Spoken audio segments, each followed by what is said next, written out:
ಮೊದಲಿಗೆ ಹೆಡ್ಲೈನ್ಸ್. ಕರ್ನಾಟಕ ರಾಜ್ಯ ಪ್ರಾಥಮಿಕ ಶಾಲಾ ಶಿಕ್ಷಕರ ಸಂಘದ ನೂತನ ಪ್ರಧಾನ ಕಾರ್ಯದರ್ಶಿಯಾಗಿ ಆಯ್ಕೆಯಾಗಿರುವ ಎಚ್.ಎಸ್. ಚೇತನ್ ಅವರಿಗೆ ಕುಶಾಲನಗರ ಗಡಿಭಾಗದಲ್ಲಿ ಭವ್ಯ ಸ್ವಾಗತ ಕೋರಲಾಯಿತು. ಸ್ಮಶಾನ ಭೂಮಿಗೆ ರಸ್ತೆ ಇಲ್ಲದೆ ಪರದಾಡುತ್ತಿರುವ ಹಾಸನ ಜಿಲ್ಲೆ ಬೇಲೂರು ತಾಲೂಕಿನ ಮುರೇಹಳ್ಳಿ ಗ್ರಾಮದ ಕುಟುಂಬಸ್ಥರು. ಕೆಆರ್ಪೇಟೆ ಪಟ್ಟಣದ ಸ್ಕಾಲರ್ಸ್ ಪದವಿ ಪೂರ್ವ ಕಾಲೇಜಿನ ಪ್ರಥಮ ವರ್ಷದ ವಿದ್ಯಾರ್ಥಿಗಳಿಗೆ ಸ್ವಾಗತ ಸಮಾರಂಭ ಹಮ್ಮಿಕೊಳ್ಳಲಾಗಿತ್ತು.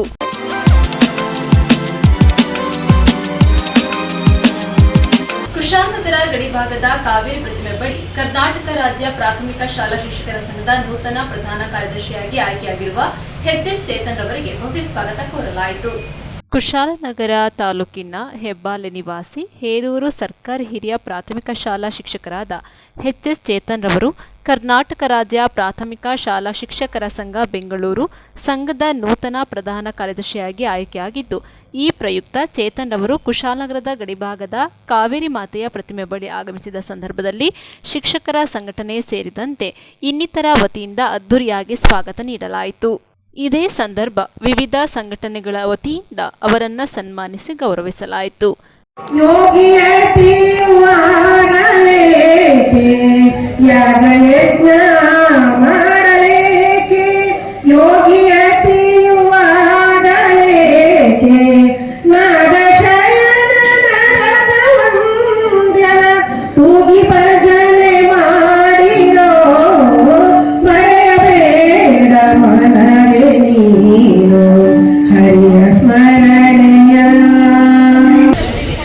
ಮೊದಲನೇದಾಗಿ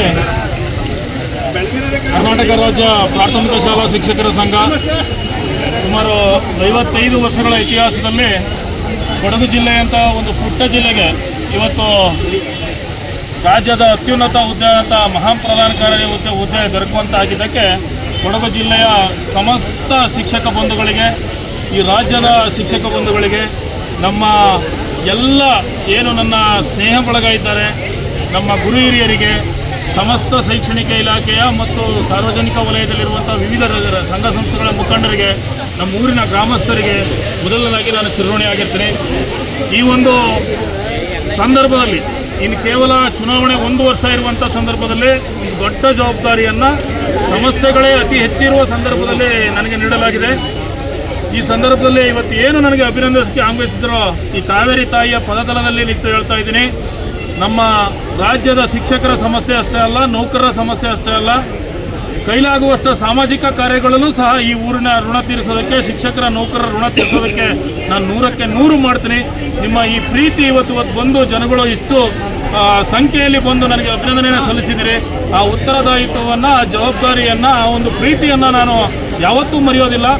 ನಿಮ್ಮ ಋಣ ತೀರಿಸುವಂಥ ಕೆಲಸವನ್ನು ನಾನು ಮಾಡೇ ಮಾಡ್ತೀನಿ ಅಂತ ಈ ಸಂದರ್ಭದಲ್ಲಿ ಹೇಳ್ತಾ, ಈ ಒಂದು ಅದ್ಭುತವಾದಂಥ ಕಾರ್ಯಕ್ರಮವನ್ನು ಮೋಸ್ಟ್ಲಿ ನನ್ನ ಗೆಳೆಯರ ಬಳಗ ಇರ್ಬೋದು, ಕರ್ನಾಟಕ ರಾಜ್ಯ ಪ್ರಾಥಮಿಕ ಶಾಲಾ ಶಿಕ್ಷಕರ ಸಂಘ ಕೊಡಗು ಜಿಲ್ಲಾ ಶಾಖೆ, ಮೈಸೂರು ಶಾಖೆ, ನೆರೆಯ ಹಾಸನ ಶಾಖೆಯವರು ಹಾಗೂ ಇತರ ಎಲ್ಲ ಬಂಧುಗಳು ಸೇರಿ ಮತ್ತು ನಮ್ಮ ಊರಿನ ಗ್ರಾಮಸ್ಥರು, ಎಲ್ಲ ಪಕ್ಷದ ಮುಖಂಡರುಗಳು ಮತ್ತು ಇವತ್ತು ದೊಡ್ಡ ದೊಡ್ಡ ಸ್ಥಾನದಲ್ಲಿರುವಂಥವರು ಎಲ್ಲರೂ ಬಂದು ಇವತ್ತು ಒಂದು ಪ್ರೀತಿಗೆ ಮತ್ತು ನೌಕರ ಸಂಘದ ಅಧ್ಯಕ್ಷರುಗಳು, ಪದಾಧಿಕಾರಿಗಳು ಎಲ್ಲರೂ ಬಂದು ಈ ಒಂದು ಅದ್ಭುತವಾದಂಥ ಒಂದು ಸ್ವಾಗತವನ್ನು ನೀಡಿದರೆ ನಾನು ನಿಮಗೆ ಚಿರಋಣಿ, ಯಾವತ್ತೂ ನಿಮ್ಮ ಜೊತೆ ಇರ್ತೀನಿ ಅಂತ ನಾನು ಹೇಳ್ತಾ, ಶಿಕ್ಷಕರ ಸಮಸ್ಯೆ ಮತ್ತು ನೌಕರರ ಸಮಸ್ಯೆಗೆ ಯಾವತ್ತೂ ಕಟಿಬದ್ಧವಾಗಿ ದುಡಿತೀವಿ. ಕೆಲವೇ ದಿನಗಳಲ್ಲಿ ಅತ್ಯುತ್ತಮವಾದಂಥ ಎಲ್ಲ ಸಮಸ್ಯೆಗಳನ್ನ ಬಗೆಹರಿಸಿ ಇದೇ ಕಾವೇರಿ ಪದತಲದಲ್ಲಿ ಇಡೀ ನಮ್ಮ ಸಂಘಟನೆಯನ್ನು ಕರೆದು ಕೊಡಗಿನಲ್ಲೇ ಒಂದು ದೊಡ್ಡ ಕಾರ್ಯಕ್ರಮವನ್ನು ಮಾಡುವುದಕ್ಕೆ ಮುಂದಾಗ್ತೀವಿ ಅಂತ ಈ ಸಂದರ್ಭ ಹೇಳಿ ನನ್ನ ಮಾತನ್ನು ಮುಗಿಸ್ತೀನಿ. ಧನ್ಯವಾದಗಳು. ಈಗಾಗಲೇ ಅನುದಾನಿತ ಶಾಲೆಗಳು ಮತ್ತು ಅನುದಾನಿತ ಮತ್ತು ಖಾಸಗಿ ಶಾಲೆಗಳ ಒಂದು ಈ ಸಂದರ್ಭದಲ್ಲಿ ಕ್ಷಮಿಸಿ, ಅನುದಾನಿತ ಸಂಸ್ಥೆಗಳು, ಹೈಸ್ಕೂಲ್ ಶಿಕ್ಷಕರ ಸಂಘದವರು, ನಿವೃತ್ತ ಶಿಕ್ಷಕರ ಸಂಘದವರು, ದೈಹಿಕ ಶಿಕ್ಷಕರ ಸಂಘದವರು, ಪ್ರೌಢಶಾಲಾ ಸಹ ಶಿಕ್ಷಕರ ಸಂಘದವರು, ಸರ್ಕಾರಿ ನೌಕರರ ಸಂಘದವರು, ಹಾಗೆ ನಮ್ಮ ಒಕ್ಕಲಿಗರ ಗೌಡ ಎಲ್ಲ ಯುವ ವೇದಿಕೆ ಮತ್ತು ಪೇರೆಂಟ್ ಬಾಡಿ ಏನಿದ್ದಾರೆ ಎಲ್ಲ ಬಂಧುಗಳು ಇವತ್ತು ಬಂದು ಒಂದು ಸನ್ಮಾನವನ್ನು ಮಾಡಿದ್ದೀರಿ. ನಾನು ನಿಮಗೆ ಚಿರಋಣಿ. ನಾವು ಕೊಡಗು ಜಿಲ್ಲೆಯಲ್ಲಂತೂ ಮೊದಲಿಂದ ಹೈಸ್ಕೂಲ್ ಬೇರೆ, ಬಸವರಾಜ ಕಡೆ ಹೈಸ್ಕೂಲ್ ಬೇರೆ, ಕಾಲೇಜ್ ಬೇರೆ ಇನ್ನುವಂಥದ್ದಿಲ್ಲ. ನಾವು KG ಇಂದ PG ವರೆಗೂ ಒಂದಾಗಿ ಶಿಕ್ಷಕರ ಸಮಸ್ಯೆಗೆ ಧ್ವನಿಯಾಗಿರುವಂಥದ್ದು. ಮುಂದೇನೂ ಇದೇ ರೀತಿ ಮುಂದುವರಿಸೋಣ ಮತ್ತು ನಮ್ಮ ಇಲಾಖೆಯ ಎಲ್ಲ ಅಧಿಕಾರಿಗಳು ಬಂದರೆ ಅವರಿಗೂ ಸಹ ನಾನು ಚಿರಋಣಿಯಾಗಿರ್ತೀನಿ ಅಂತ ಹೇಳ್ತಾ ನನ್ನ ಮಾತಿಗೆ ವಿರಾಮವನ್ನು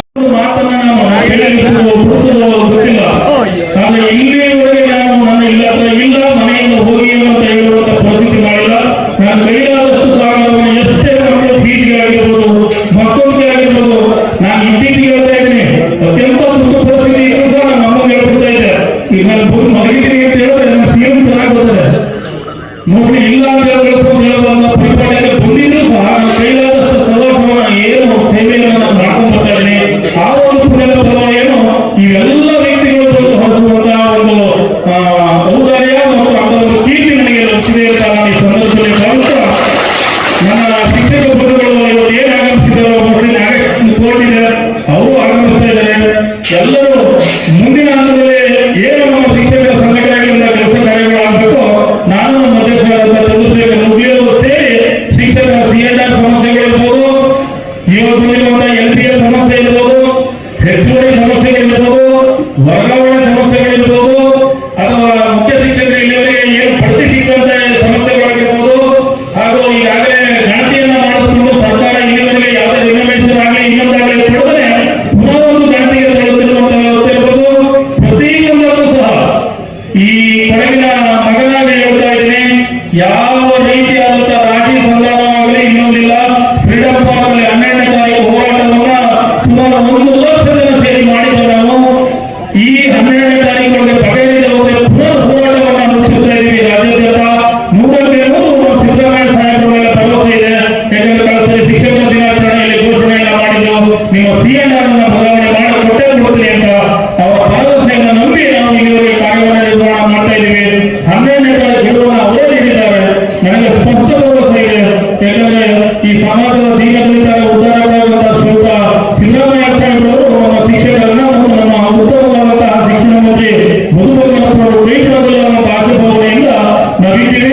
100ಕ್ಕೆ 100 ಏನಾದರೂ ಬಗೆಹರಿದರೆ 12ನೇ ತಾರೀಕಿನಿಂದ ನಮ್ಮ ರಾಜ್ಯ ಸಂಘ ತೆಗೆದುಕೊಳ್ಳುವ ತೀರ್ಮಾನಕ್ಕೆ ಎಲ್ಲರೂ ಬದ್ಧರಾಗಿರಬೇಕು ಅಂತ ಈ ಸಂದರ್ಭದಲ್ಲಿ ಕೇಳಿಕೊಳ್ತಾ, ವೇದಿಕೆ ಮೇಲೆ ಆಸೀನರಾಗಿರುವಂತ ನಮ್ಮ ಮಕ್ಕಳ ಮುಂದೆ ನಾವೆಲ್ಲರ ಹೋರಾಟದ ಪರಿಶ್ರಮದ ಫಲ ಅಂತ ಹೇಳಬೇಕು. ನಾವು ಅದೊಂದು ತೃಪ್ತಿದಾಯಕ.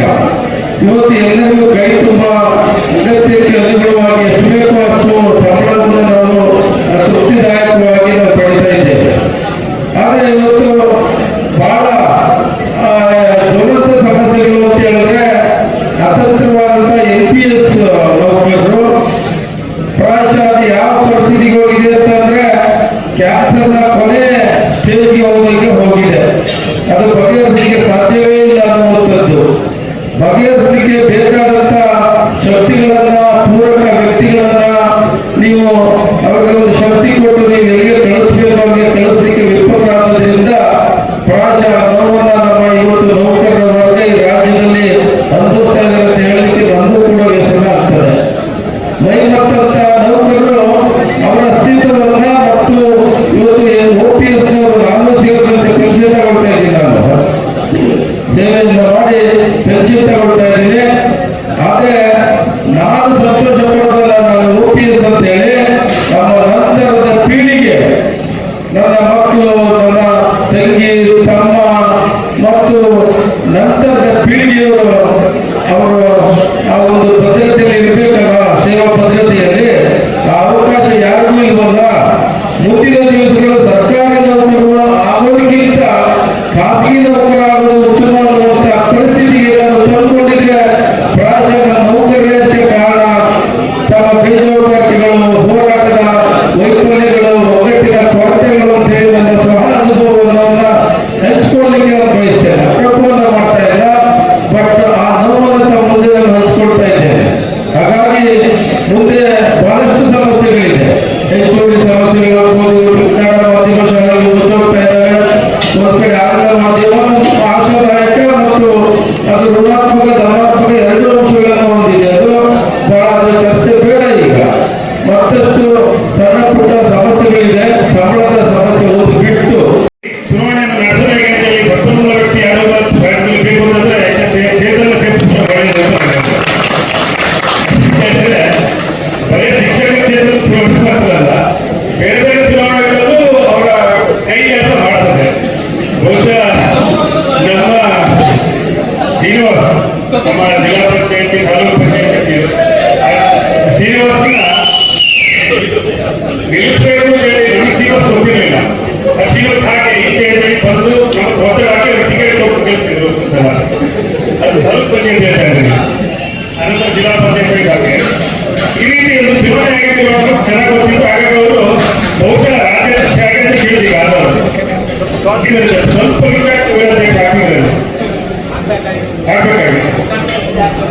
ಇರಲಿ ಏನೇ ಇರಲಿ ಮಾಡಿಸಿ ಶಿಕ್ಷಕರು ಇರ್ತಾರೆ ಇರ್ಸಲ್ಲ ಮಕ್ಕಳು ಸಿಗ್ತಾರೆ ಮಕ್ಕಳ ಕೊರತೆ ಇದೆ ಹೇಳ್ತಾರೆ ಬಹುಶಃ ಚೇತರಿಗೆ ಏನಾಗುತ್ತೆ ಅಂತ ಇಲ್ಲ ನಮ್ಮ ಕಥೆ ಹಿಂಗಿದೆ ನಮ್ಮ ಶಿಕ್ಷಕರ ಸಂಘದ ಓಡಾಟಕ್ಕೆ ಜನ ಇಲ್ಲ ನಮಗೆ ಅನೇಕ ಸಮಸ್ಯೆಗಳಿದೆ ಇದನ್ನ ಪರಿಹಾರ ನಾನು ಹೌದು ಎಲ್ಲ ಕೆಲಸಗಳನ್ನ ನಾವು ಆತ್ಮೀಯವಾಗಿ ಅಂತ ಹೇಳೋಕ್ಕಾಗಲ್ಲ. ಕೆಲವು ಆಯಾಯ ಕ್ಷೇತ್ರಗಳಲ್ಲಿ ಅಲ್ಲಿ ಅದರದೇ ಆದ ಸಮಸ್ಯೆಗಳು ಅದರ ಮನೆ ಅದರದೇ ಜನರು ಇರಬೇಕಾಗುತ್ತೆ ಅಂತ ನನಗೂ ಮನವರಿಕೆ ಆಯಿತು. ಆಗ ಸ್ವಲ್ಪ ಲಿಬರಲ್ ಆಗಿ ಅವರಿಗೆ ಸ್ವಲ್ಪ ಕೊಟ್ಟು ಆಗ DDP ಅವರಿಗೂ ಮಾತನಾಡಿ ಅದನ್ನು ಸರಿ ಮಾಡುವಂತ ಕೆಲಸ ಬಹುಶಃ ಆ ರೀತಿ ಅವರ ಕೆಲಸಗಳನ್ನು ಗಮನಿಸ್ತಾ ಬಂದೆ ಶಿಕ್ಷಕರ ಪರ ಹೋರಾಟ ಮಾಡುವಂಥದ್ದು ನಡೀತಾ ಇತ್ತು. ಬಹುಶಃ ಆ ಹಿನ್ನೆಲೆಯಲ್ಲಿ ನಾನು ಗಮನಿಸಿದಾಗ ಒಂದೊಂದು ದಿವಸ ಈ ವರ್ಷ ರಾಜ್ಯದಲ್ಲಿ ಹೋಗಿ ಎಲ್ಲ ಆಟೋ ಮಾಡ್ಕೊಂಡಿದ್ದು ಬಹುಶಃ ಇವತ್ತು ಒಳ್ಳೆ ಕಾಲದಲ್ಲಿ ಅವರು ಆಗಿದ್ದಾರೆ. ಬಹಳ ಸಂತೋಷ. ಚೇತನವೇ ಬಹಳ ದೊಡ್ಡ ಜವಾಬ್ದಾರಿ ನಮಗೆ ಸಿಕ್ಕಿದೆ. ನೀವು ಅವರ ಮಾತೃಶ್ರೀ ಇಲ್ಲೇ ಮನೆಯಲ್ಲಿ ಯಾಕಿರ್ತಾರೆ ಗೊತ್ತಿಲ್ಲ ಮಗ ತಮಾಷೆಯಾಗಿ ಎಲ್ಲರೊಟ್ಟಿಗೆ ನಮ್ಮವನಾಗಿ ಒಡನಾಡಿ ನ್ಯೂಸ್ ಸಂಗಮಕ್ಕಾಗಿ doctor H M Raghukoti, Kushalnagar. Napoklu ಸಮೀಪದ ನೆಲಜಿ ಗ್ರಾಮದ ತೋಟಗಳಲ್ಲಿ ಕಾಡಾನೆಗಳು ದಾಂಧಲೆ ನಡೆಸಿ ಅಪಾರ ಕೃಷಿ ಗಿಡಗಳನ್ನು ಧ್ವಂಸ ಮಾಡಿರುವ ಘಟನೆ ಸಂಭವಿಸಿದೆ. ನಾಪೋಕ್ಲು ಸಮೀಪದ ನೆಲಜಿ ಗ್ರಾಮದ ತೋಟಗಳಲ್ಲಿ ಕಾಡಾನೆಗಳು ದಾಂಧಲೆ ನಡೆಸಿ ಅಪಾರ ಕೃಷಿ ಗಿಡಗಳನ್ನು ಧ್ವಂಸ ಮಾಡಿ ನಷ್ಟ ಉಂಟು ಮಾಡಿರುವ ಘಟನೆ ನಡೆದಿದೆ. ಗ್ರಾಮಗಳಲ್ಲಿ ಕಾಡಾನೆಗಳ ಹಿಂಡು ದಾಂಧಲೆ ನಡೆಸಿದ್ದು ತೆಂಗು, ಅಡಿಕೆ, ಕಾಫಿ ಗಿಡಗಳನ್ನು ನಾಶಪಡಿಸಿವೆ. ನೆಲಜಿ ಗ್ರಾಮದ ಕೋಟೇರ ಸತೀಶ್ ಮತ್ತು ಸಹೋದರ ಪ್ರಸಾದ್ ಜೋಯಪ್ ಎಂಬುವರ ಹಾಗೂ ಸುತ್ತಮುತ್ತಲಿನ ತೋಟದಲ್ಲಿನ ಕೃಷಿ ಗಿಡಗಳನ್ನು ನಾಶಪಡಿಸಿವೆ. ಗ್ರಾಮದ ಫಾರ್ಮರ್ಸ್ ಕ್ಲಬ್, ಕೋಟೇರ ಐನ್ಮನೆಯ ಸುತ್ತಮುತ್ತ ಮುಂಭಾಗದಲ್ಲಿ ಕಾಡಾನೆಗಳು ಅಡ್ಡಾಡಿ ದಾಂಧಲೆ ಮಾಡಿವೆ. ಇತ್ತೀಚೆಗೆ ಕಕ್ಕಬ್ಬೆ, ಕುಂಜಿಲ, ಯುವಕಪಾಡಿಯ ತೋಟಗಳಲ್ಲಿ ಕಾಡಾನೆಗಳು ದಾಂಧಲೆ ನಡೆಸಿದ್ದು ಅಪಾರ ಪ್ರಮಾಣದಲ್ಲಿ ಕಾಫಿ, ಬಾಳೆ, ಅಡಿಕೆ ಗಿಡಗಳನ್ನು ಧ್ವಂಸ ಮಾಡಿದ್ದವು. ಕಾಡಾನೆಗಳನ್ನು ಒಂದು ಭಾಗದಿಂದ ಓಡಿಸಿದರೆ ಮತ್ತೊಂದು ಭಾಗದಿಂದ ನುಸುಳುತ್ತವೆ. ಗ್ರಾಮದ ಜನರು ಸಂಕಷ್ಟ ಅನುಭವಿಸುತ್ತಿದ್ದಾರೆ. ಸಂಬಂಧಪಟ್ಟ ಅರಣ್ಯ ಇಲಾಖೆ ಅಧಿಕಾರಿಗಳು ಗ್ರಾಮದಲ್ಲಿರುವ ಕಾಡಾನೆಗಳನ್ನು ಕಾಡಿಗಟ್ಟುವ ಅಥವಾ ಸೆರೆ ಹಿಡಿಯುವ ಮೂಲಕ ಸ್ಥಳಾಂತರಿಸಲು ಕ್ರಮ ಕೈಗೊಳ್ಳಬೇಕು. ನಷ್ಟ ಸಂಭವಿಸಿದ ಬೆಳೆಗಾರರಿಗೆ ಸೂಕ್ತ ಪರಿಹಾರ ಒದಗಿಸಿಕೊಡಬೇಕೆಂದು ಸ್ಥಳೀಯರು ಒತ್ತಾಯಿಸಿದ್ದಾರೆ. ನ್ಯೂಸ್ ಸಂಗಮಕ್ಕಾಗಿ ದುಗ್ಗಳ ಸದಾನಂದ, ನಾಪೋಕ್ಲು. ಸ್ಮಶಾನ ಭೂಮಿಗೆ ರಸ್ತೆ ಇಲ್ಲದೆ ಪರದಾಡುತ್ತಿರುವ ಜನರು, ನೀರಿನೊಳಗೆ ಮೃತದೇಹ ಹೊತ್ತ ಕುಟುಂಬಸ್ಥರು. ಇದು ಬೇಲೂರು ತಾಲೂಕಿನ ಮುರಹಳ್ಳಿ ಗ್ರಾಮದಲ್ಲಿ ನಡೆದಿದೆ. ಮೃತದೇಹ ಸಂಸ್ಕಾರಕ್ಕೆ ಸ್ಮಶಾನಕ್ಕೆ ತೆರಳಲು ರಸ್ತೆ ಇಲ್ಲದೆ ನೀರಿನೊಳಗೆ ಮೃತದೇಹ ಹೊತ್ತು ಸಾಗಿದ ದಾರುಣ ಪ್ರಕರಣ ಹಾಸನ ಜಿಲ್ಲೆ ಬೇಲೂರು ತಾಲೂಕಿನ ಮುರಹಳ್ಳಿ ಗ್ರಾಮದಲ್ಲಿ ನಡೆದಿದೆ.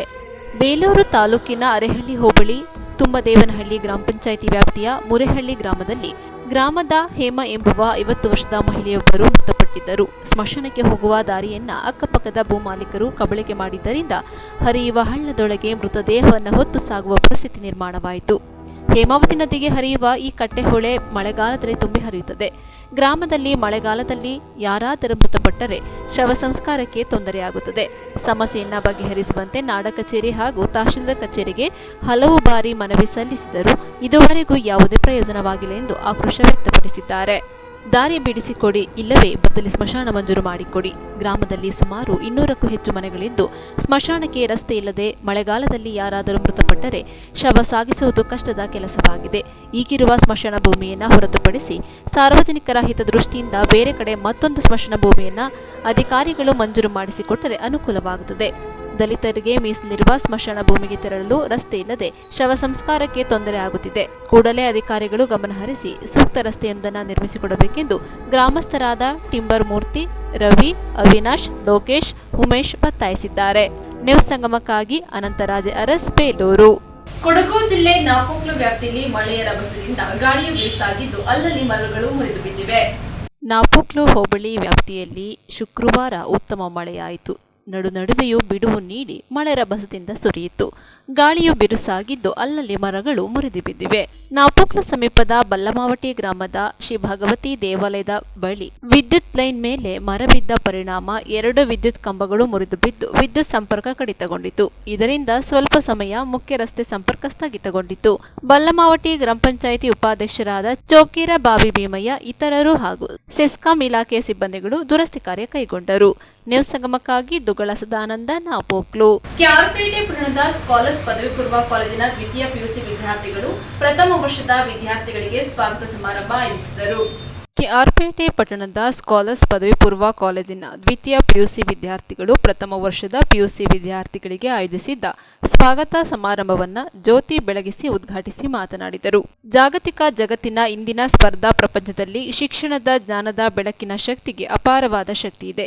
ವಿದ್ಯಾರ್ಥಿಗಳು ಹಾಗೂ ಯುವಜನರು ಮೊಬೈಲ್ ಹವ್ಯಾಸದಿಂದ ದೂರವಿದ್ದು ಪುಸ್ತಕಗಳನ್ನು ಶ್ರದ್ಧಾಭಕ್ತಿಯಿಂದ ಓದಿ ಮನನ ಮಾಡಿಕೊಂಡು ಆತ್ಮವಿಶ್ವಾಸದಿಂದ ಪರೀಕ್ಷೆಯನ್ನು ಎದುರಿಸಿ ಸಾಧನೆ ಮಾಡಬೇಕೆಂದು ಕಿವಿಮಾತು ಹೇಳಿದ ಸುಮಾರಾಣಿ, ನಾವು ಹುಟ್ಟಿನಿಂದ ಸಾಯುವವರೆಗೂ ಕಾನೂನಿನ ನಡುವೆಯೇ ಜೀವನ ಮಾಡುವುದರಿಂದ ವಿದ್ಯಾರ್ಥಿಗಳು ಕಾನೂನಿನ ಪರಿಮಿತಿಯಲ್ಲಿ ಶಿಸ್ತುಬದ್ಧವಾದ ಜೀವನ ನಡೆಸಿ ತಂದೆ ತಾಯಿಗಳು ಹಾಗೂ ಗುರು ಹಿರಿಯರಿಗೆ ಕೀರ್ತಿ ತರುವಂತೆ ಸಾಧನೆ ಮಾಡಬೇಕೆಂದು ಕರೆ ನೀಡಿದರು. ಪುರಸಭೆ ಮಾಜಿ ಅಧ್ಯಕ್ಷರಾದ ಕೆಟಿ ಗಂಗಾಧರ್ ಮಾತನಾಡಿ, ವಿದ್ಯಾರ್ಥಿಗಳಿಗೆ ಅಂಕ ಗಳಿಕೆ ಒಂದೇ ಮಾನದಂಡವಲ್ಲ, ನಾವು ಶಿಕ್ಷಣ ಪಡೆಯುವುದು ಸಮಾಜದಲ್ಲಿ ಎಲ್ಲರಂತೆ ಶಿಸ್ತುಬದ್ಧ ಜೀವನ ನಡೆಸಲು ಇರುವ ಮುಖ್ಯವಾದ ವಿದ್ಯೆಯೇ ಶಿಕ್ಷಣವಾದ್ದರಿಂದ ಜೀವನದಲ್ಲಿ ಎದುರಾಗುವ ಸೋಲುಗಳಿಗೆ ಹೆದರಿ ಪಲಾಯನವಾದವನ್ನು ಅನುಸರಿಸದೆ ಧೈರ್ಯದಿಂದ ಜೀವನ ನಡೆಸುವುದನ್ನು ಕಲಿಯಬೇಕೆಂದು ಕರೆ ನೀಡಿದರು. ಹಾಸನದ ಎವಿಕೆ ಪದವಿ ಪೂರ್ವ ಕಾಲೇಜಿನ ಭೌತಶಾಸ್ತ್ರ ಉಪನ್ಯಾಸಕ ಡಾಕ್ಟರ್ ಚಂದ್ರಶೇಖರ್ ಕಾರ್ಯಕ್ರಮದಲ್ಲಿ ಮುಖ್ಯ ಅತಿಥಿಯಾಗಿ ಭಾಗವಹಿಸಿ ಮಾತನಾಡಿದರು. ಸ್ಕಾಲರ್ ಪದವಿ ಪೂರ್ವ ಕಾಲೇಜಿನ ಪ್ರಾಂಶುಪಾಲ ಎಸ್ ಮಂಜುನಾಥ್ ಕಾರ್ಯಕ್ರಮದ ಅಧ್ಯಕ್ಷತೆ ವಹಿಸಿದ್ದರು.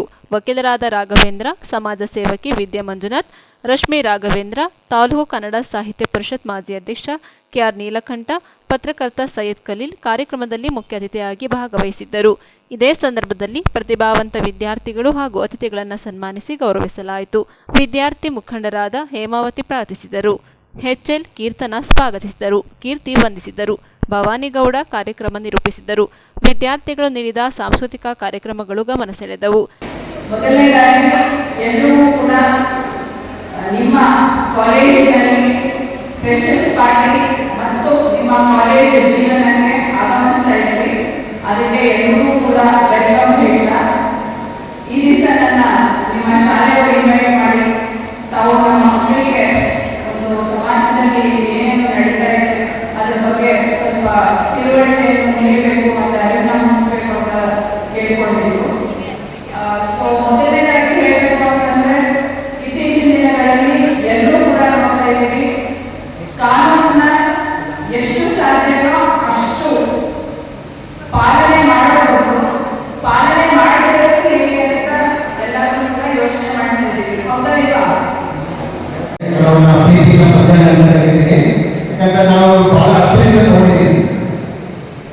ಮಂಜಾಳವರು ಕೇಳ್ಕೊಂಡಾಗ ನಾನಿಲ್ಲ ಬರ್ತೀನಿ ಅಂತ ಹೇಳಿ ನಾನು ಈ ಕಾರ್ಯಕ್ರಮದಲ್ಲಿ ಭಾಗಿಯಾಗಬೇಕು ಅಂತ ಅವರ ಅನಿಸಿಕೆ ಇತ್ತು. ಹಾಗೂ ನಾನು ಈ ಕಾರ್ಯಕ್ರಮಕ್ಕೆ ಬರಬೇಕು ಅಂತ ನನ್ನ ಒಂದು ಆಕಾಂಕ್ಷೆ. ಹೆಚ್ಚೊಂದು ನಾನು ತಗೊಳ್ಳೋದಿಲ್ಲ, ಯಾಕಂದ್ರೆ ನೀವೆಲ್ಲರೂ ಕೂಡ ಕಲ್ಚರಲ್ ಪ್ರೋಗ್ರಾಮ್ಸ್ಗೆ ವೇಟ್ ಮಾಡ್ತಿದ್ದೀರಿ. ಒಂದು 2-3 ಮಾತುಗಳನ್ನ, ಅಂದರೆ ಒಂದು ಅರ್ಧ ಗಂಟೆ ಒಂದು ಗಂಟೆ ಮಾತಾಡಬೇಕು ಅಂತ ಬಂದಿದ್ದೆ. ಒಂದು ಅರ್ಧ ಗಂಟೆ ಮಾತಾಡಿ ನಿಮಗೆ ಮಾಹಿತಿನ ಕೊಟ್ಟು ಆಮೇಲೆ ನಂತರ ನಾನು ಹೇಳ್ತೇನೆ. ಮಕ್ಕಳೇ, ನೀವೆಲ್ಲರೂ ಕೂಡ ಈ ಕಾರ್ಯಕ್ರಮದಲ್ಲಿ ಭಾಗಿಯಾಗಿದ್ದೀರಿ. ನಮ್ಮ ಡಿವಿಜಿಯವರು ಹೇಳ್ತಾ ಇದ್ದಾರೆ, ಹೊಸ ಚಿಗುರು ಹಳೆಬೇರು ಕೂಡಿರಲು ಬಳಸಬಹುದು, ಹೊಸ ಚಿಗುರು ಹಳೆಬೇರು ಕೂಡಿರಲು ಬಳಸಬಹುದು, ಹೊಸ ಯುಕ್ತಿ ಹಳೆ ತತ್ವ ಕೂಡಿದೊಳಗೆ ಧರ್ಮ. ಹಾಗಂದ್ರೆ ಹೊಸ ಒಂದು ಮರಕ್ಕೆ ಬೇರು ತುಂಬ ಸ್ಟ್ರಾಂಗ್ ಆಗಿರ್ಬೇಕು. ಅದಕ್ಕೆ ಅವ್ರು ಹೇಳ್ತಾರೆ, ಹೊಸ ಚಿಗುರು ಹಳೆ ಬೇರು, ಹಳೆ ಬೇರಿಂದ ಕೂಡಿದಂಥ ಮರ ಹೊಸ ಚಿಗುರು, ಹೊಸ ಆ ಮರ ಹಳೆ ಬೇರಿಂದ ಕೂತ್ಕೊಂಡು ಚಿಗುರು ಹೊಡೆದಾಗ ಆ ಮರ ತುಂಬ ಸುಂದರವಾಗಿರುತ್ತೆ. ಹಾಗೆ ಒಂದು ಕಾಲೇಜಿನಲ್ಲಿ ಹಳೆ ವಿದ್ಯಾರ್ಥಿಗಳು ಆ ಹೊಸ ವಿದ್ಯಾರ್ಥಿಗಳನ್ನ ಬರಮಾಡಿಕೊಳ್ಳೋದು, ಒಂದು ಕಾಲೇಜಿಗೆ ಹಳೆ ವಿದ್ಯಾರ್ಥಿಗಳ ಜೊತೆಗೆ ಆ ಹೊಸ ವಿದ್ಯಾರ್ಥಿಗಳು ಬಂದಾಗ ಮಾತ್ರ ಆ ಕಾಲೇಜು ಕೂಡ ಬಹಳ ಅದ್ಭುತವಾಗಿರುತ್ತೆ ಅಂತ ಡಿಜಿಜಿಯವರು ಹೇಳ್ತಾರೆ. ಹಾಗೆ ಮತ್ತೊಂದು ಮಾತನ್ನು ಹೇಳ್ತಾ ಇದ್ದಾರೆ ಡಿಜಿಜಿಯವರು, ಹೊಸ ಯುಕ್ತಿ ಹಳೆ ತತ್ವ. ಅಂದ್ರೆ ಏನು ಹಳೆ ತತ್ವಗಳಿದ್ದಾವೆ, ಆ ಹಳೆ ತತ್ವಗಳನ್ನ ಹೊಸ ಯುಕ್ತಿ ಅಂತ ನೀವು ನಿಮ್ಮ ಒಂದು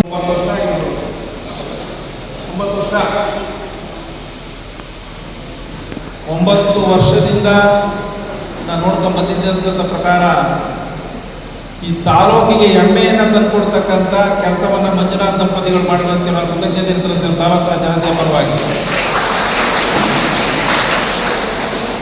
ಅವರು ಈ ಊರಿಗೆ ಬಂದಾಗ ನಾವು ಶಾಲೆ ಪ್ರಾರಂಭ ಮಾಡಬೇಕು ಇಲ್ಲಿ ಅಂತ ಅಂದಾಗ ನಡೀತದ ಅನ್ನೋ ಭಾವನೆ ನನಗಿತ್ತು.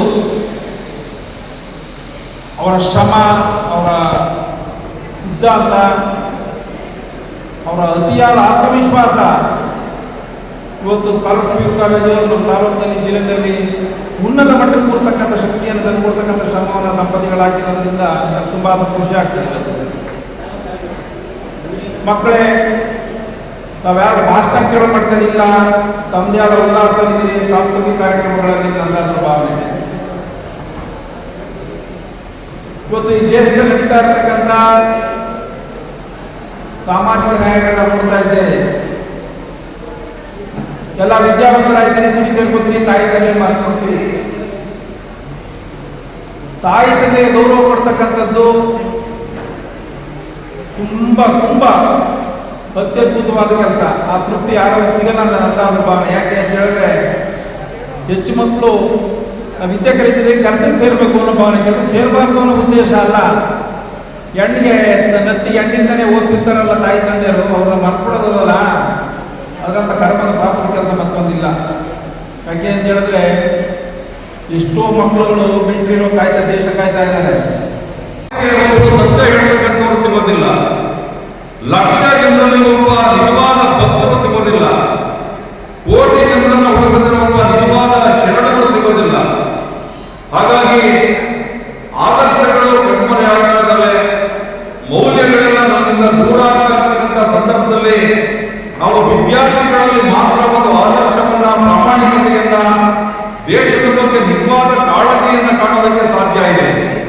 ಹಾಗಾಗಿ ಎಲ್ಲರೂ ಕೂಡ ಅಂಗಗಳಿಕೆಯ ಜೊತೆಗೆ ನಿಮ್ಮ ಜೀವನದ ಶಿಸ್ತಿನ ಕಡೆಗೆ, ಮೌಲ್ಯಗಳ ಕಡೆಗೆ, ನಿಮ್ಮ ಮೇಲೆ ಆಶಾ ಗೋಪುರವನ್ನು ಕಟ್ಕೊಂಡಿರುವಂತಹ ತಂದೆ ತಾಯಿಗಳ ಕಡೆಗೆ, ಗುರುಹಿರಿಯರ ಕಡೆಗೆ ನೀವೆಲ್ಲರೂ ಕೂಡ ಗಮನವನ್ನು ಹರಿಸಬೇಕಾಗಿದೆ. ಹಾಗಾಗಿ ಏನು 2025ನೇ ಈ ಸಾಲಿನ ವಿದ್ಯಾರ್ಥಿಗಳ ಸ್ವಾತಂತ್ರ್ಯ ಸಮಾರಂಭ ನಮ್ಮ ಕೆಆರ್ಪೇಟೆ ತಾಲೂಕಿನ ಹೆಮ್ಮೆ ಸ್ಕಾಲರ್ಶಿಪ್ ಕಾಲೇಜಲ್ಲಿ ಶಿಕ್ಷಣವನ್ನು ಪಡೆಯತಕ್ಕಂಥ ನೀವೇ ಧನ್ಯರು. ಯಾಕೆಂದ್ರೆ ನಿಮ್ಗೆಲ್ಲರಿಗೂ ಕೂಡ ಉಜ್ವಲವಾದ ಭವಿಷ್ಯ ಇದೆ. ನಮ್ಮ ತಾಲೂಕಿನಲ್ಲಿ ಹಲವಾರು ಕಾಲೇಜುಗಳಿದ್ರು ಕೂಡ ನೀವು ಸ್ಕಾಲರ್ಸ್ ಕಾಲೇಜಲ್ಲಿ ಯಾಕೆ ಪ್ರವೇಶವನ್ನ ಪಡೆದಿದ್ದೀರಿ ಅಂತ ಹೇಳಿದ್ರೆ ಇಲ್ಲಿ ಗುಣಮಟ್ಟದ ಶಿಕ್ಷಣ ದೊರೆಯುತ್ತದೆ. ಇಲ್ಲಿ ಶಿಕ್ಷಣವನ್ನು ಪಡೆಯತಕ್ಕಂಥವರೆಲ್ಲರೂ ಕೂಡ ಸ್ವಾವಲಂಬಿಗಳಾಗಿ ಬದುಕನ್ನು ರೂಪಿಸಿಕೊಳ್ಳೋದಕ್ಕೆ ಸಾಧ್ಯ ಇದೆ.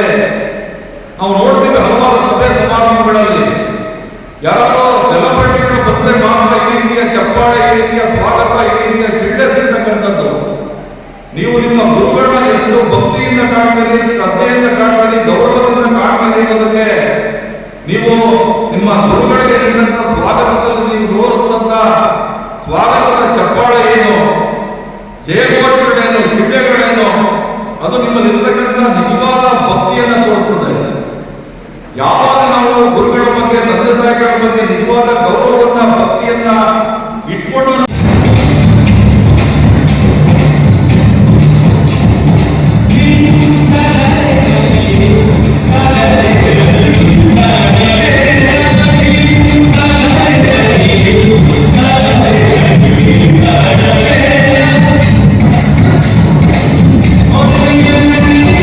Oh,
ಸಂಗಮಕ್ಕಾಗಿ ಡಾಕ್ಟರ್ ಕೆಆರ್ ನೀಲಕಂಠ, ಕ್ಯಾರ್ಪೇಟೆ.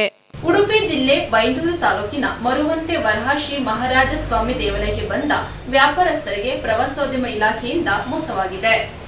ಬೈಂದೂರು ತಾಲೂಕಿನ ಮರುವಂತೆ ವರಹ ಶ್ರೀ ಮಹಾರಾಜ ಸ್ವಾಮಿ ದೇವಸ್ಥಾನಕ್ಕೆ ಹೊಟ್ಟೆಪಾಡಿಗಾಗಿ ವರ್ಷಂಪ್ರತಿ ಬರುವಂತಹ ವ್ಯಾಪಾರಿಗಳು ಈ ವರ್ಷ ಪ್ರವಾಸೋದ್ಯಮ ಇಲಾಖೆಯಿಂದ ಟೆಂಡರ್ ಪಡೆದಿರುವ ವ್ಯಕ್ತಿಗಳಿಂದ ವ್ಯಾಪಾರಸ್ಥರಿಗೆ ಅನ್ಯಾಯವಾಗಿದೆ ಎಂದು ವ್ಯಾಪಾರಸ್ಥರು ಪ್ರವಾಸೋದ್ಯಮ ಇಲಾಖೆ ವಿರುದ್ಧ ಆಕ್ರೋಶ ಹೊರಹಾಕಿದ್ದಾರೆ. ಪ್ರತಿ ವರ್ಷ ಜಾತ್ರೆಗೆ ಆಗಮಿಸುವ ವ್ಯಾಪಾರಸ್ಥರು ದೇವಸ್ಥಾನದ ಆಡಳಿತ ಮಂಡಳಿ ಸಮಿತಿಯವರಿಗೆ ಜಾತ್ರೆಯಲ್ಲಿ ವ್ಯಾಪಾರ ಮಾಡಿ ಒಂದಷ್ಟು ದೇವಸ್ಥಾನದ ಅಭಿವೃದ್ಧಿಗಾಗಿ ಹಣ ನೀಡುತ್ತಿದ್ದಾರೆ ಎನ್ನಲಾಗುತ್ತಿತ್ತು. ಆದರೆ ಈ ವರ್ಷ ಪ್ರವಾಸೋದ್ಯಮ ಇಲಾಖೆ ವತಿಯಿಂದ ಪಾರ್ಕಿಂಗ್ ವ್ಯವಸ್ಥೆ ಮಾಡುವ ನಿಟ್ಟಿನಲ್ಲಿ ದೇವಸ್ಥಾನದ ಬಳಿಯಲ್ಲಿರುವ ಜಾಗವನ್ನು ಟೆಂಡರ್ ಪಡೆದಿದ್ದಾರೆ ಎನ್ನಲಾಗುತ್ತಿದೆ. ಆದರೆ ಗುತ್ತಿಗೆದಾರರು ಬಡ ವ್ಯಾಪಾರಿಗಳಿಗೆ ಒಂದು ದಿನಕ್ಕೆ 10 ಫೀಟ್ ಜಾಗಕ್ಕೆ 5,500ಗಿಂತಲೂ ಹೆಚ್ಚಿಗೆ ಪಡೆದು ವ್ಯಾಪಾರಸ್ಥರಿಗೆ ಅನ್ಯಾಯ ಮಾಡಿದ್ದಾರೆ ಎಂದು ಇಲಾಖೆ ವಿರುದ್ಧ ಆಕ್ರೋಶ ಹೊರಹಾಕಿದ್ದಾರೆ.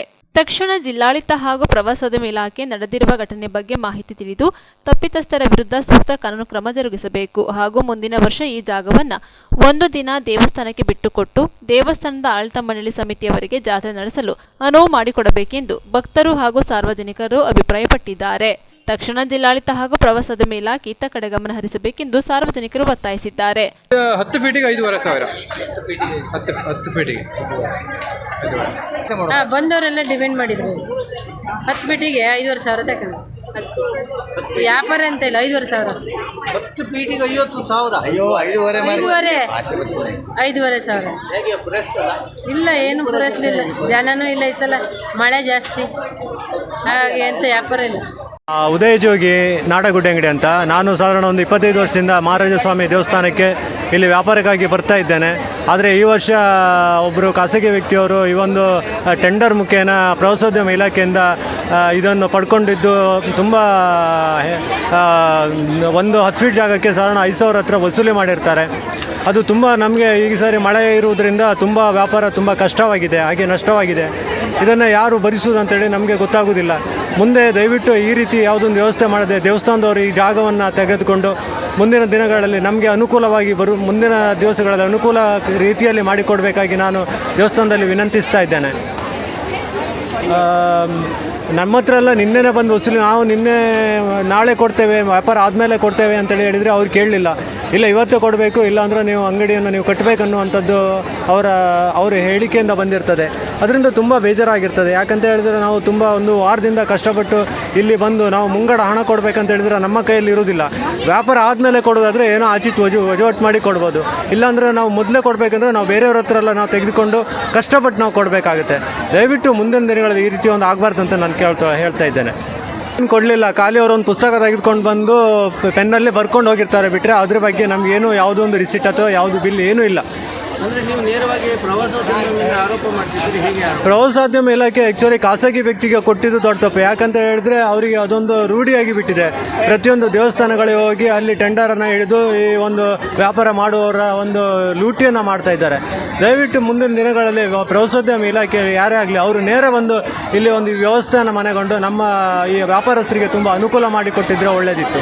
ಯಾರ್ಯಾರಿಗೆ ದುಡ್ಡು ಮಾಡಿ ಕೊಡೋದು ಇದರಲ್ಲಿ ಇದಿಲ್ಲ. ಸರ್ಕಾರ ಅಂತೇಳಿ ಹೇಳಿದರೆ ಒಂದು ಜನರಿಗಾಗಿರುವಂಥದ್ದು. ಸರ್ಕಾರನೇ ಈ ರೀತಿ ಮಾಡ್ತಾ ಇದ್ದಾರೆ ಅಂತೇಳಿ ಹೇಳಿದರೆ ಇದರಲ್ಲಿ ಯಾವುದೇ ಒಂದು ಮಾತಾಡಲಿಕ್ಕೆ ಬರುವುದಿಲ್ಲ ಸರ್ಕಾರದ ಬಗ್ಗೆ. ಅಷ್ಟೇ ವಿಷಯ, ಅಷ್ಟೇ ಮಾಡಬೇಕಷ್ಟೇ.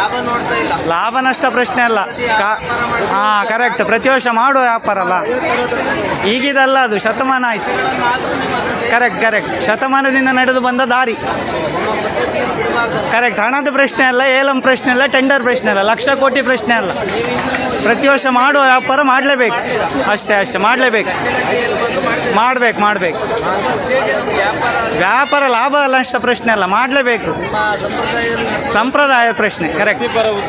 ಈಗ ಜೀವ ಹೋಗ್ತದೆ ಅಂತ ಹೇಳಿ ಸಮುದ್ರಕ್ಕೆ ಮೀನು ಹಿಡಲಿಕ್ಕೆ ಹೋಗದೆ ಇರೋದಿಲ್ಲಲ್ಲ, ವಿಷಯ ಅಷ್ಟೇ. ಇಳಿದ ಮೇಲೆ ಮಾಡಲೇಬೇಕು. ಅಸಮಾಧಾನ ಇದ್ದೇ ಇದೆ. ಹೌದು, ಅಷ್ಟೇ. ನ್ಯೂಸ್ ಸಂಗಮಕ್ಕಾಗಿ ವಂಶಿಹಾನಿ, ಕುಶಾಲನಗರ. ಕೊನೆಯಲ್ಲಿ ಮತ್ತೊಮ್ಮೆ ಹೆಡ್ಲೈನ್ಸ್.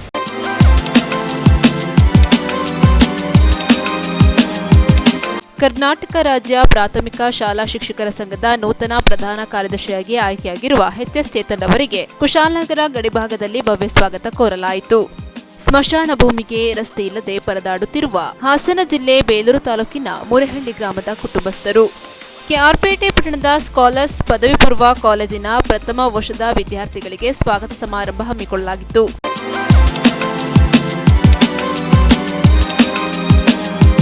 ಇಲ್ಲಿಗೆ ನ್ಯೂಸ್ ಸಂಗಮ ಮುಕ್ತಾಯವಾಯಿತು. ಸುದ್ದಿ ಮಾಹಿತಿ ಮನೋರಂಜನೆಗಾಗಿ ನೋಡ್ತಾ ಇರಿ ಸಂಗಮ ಟಿವಿ. ವಂದನೆಗಳೊಂದಿಗೆ ಸುಪ್ರೀತಾ ಎಲ್ಎನ್.